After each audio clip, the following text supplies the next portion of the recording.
অনেক দিন ধরে বলছি মাংস পিঠা বানাবো, তো আজকে শুরু করে ফেললাম। আসসালামু আলাইকুম, কেমন আছেন সবাই? আশা করি ভালো আছেন। আল্লাহ তাআলার অশেষ রহমতে আমরাও ভালো আছি। তো মাংস পিঠা বানাবো অনেক দিন ধরে বলছি, কিন্তু বানানো হইতেছে না। এই পিঠা শীতের মধ্যে খাইলেই ভালো লাগে, কিন্তু বেশিরভাগ গরমের মধ্যেই বানানো পড়ে। তো এই যে বানাতে গেলে পোলাপানে যা দুষ্টামি করে, ওরা বলে আমি বানাবো, এদিক দিয়ে আমার চাউলের গুঁড়িটা শুকনা ছিল, এর লেগে আর কি ফাইটা যাইতেছে। পরে যে কাউসারও বানাইতেছে, কাউসারেই আমি বললাম যে বাইজা দিই খা, বলে ওই বলে আমি আরও কতগুলা বানাবো, কিন্তু বানানিটা অনেক কষ্ট হইতেছে।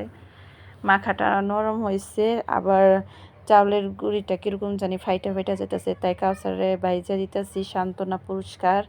ওরে বাইজা ওর বানানোগুলাই ওরে বাইজা দিতেছি, বাইজা দিয়া ওরে এদিক থেকে বিদায় করুম। কারণ পোলা পানে পিঠা বানানোর সময় করলে দুষ্টামি করলে আমার ভালো লাগে না, নিজে নিজে নিরিবিলিতে বানাইলে তাও ভালো।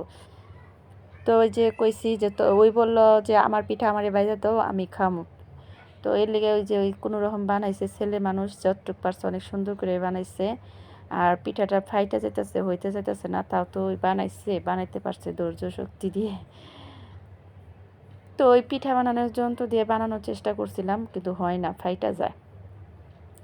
যাই হোক, অনেক কষ্ট করে বানাইছি, অনেকই কষ্ট হয়েছে। আমার পাশের এক বাস্তি রিপা, ওরও অনেক কষ্ট হয়েছে। ওই অনেকগুলো রুটি বানিয়ে দিছিল একসাথে, মানে পালা দিয়ে রাখার পরে ওই রুটিগুলা ফাইটা গেছে, ভাঙ্গা গেছে, লাইগা গেছে। পরে আমি আবার বানাইছি, বানিয়ে তারপরে এরকম করে বানাইছি। এই ছেলেটা তো এই জায়গা থেকে সরানো যাইতেছে না, শুধু বলতেছে না আমি আরও বানাবো। কী করবো কন তো দেখি। বিয়ে হলে তো বউরে বানিয়ে দিব, তখন কি আমার শরীর জ্বলবো?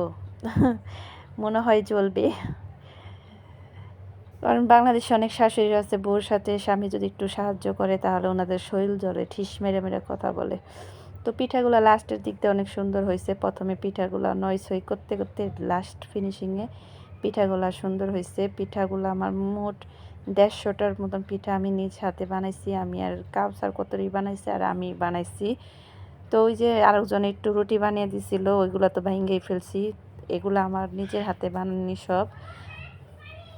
পিঠা অনেক সুন্দর করে বানাতে চেয়েছিলাম, আর বেশি বাছতে চাইনি আমি পিঠাটা, কিন্তু অনেক সময় আছে নিচে বসে পিঠা বানাইতে গেলে চুলার মধ্যে দিয়া উঠাইতে আরও বেশি ভাজা হয়ে যায়।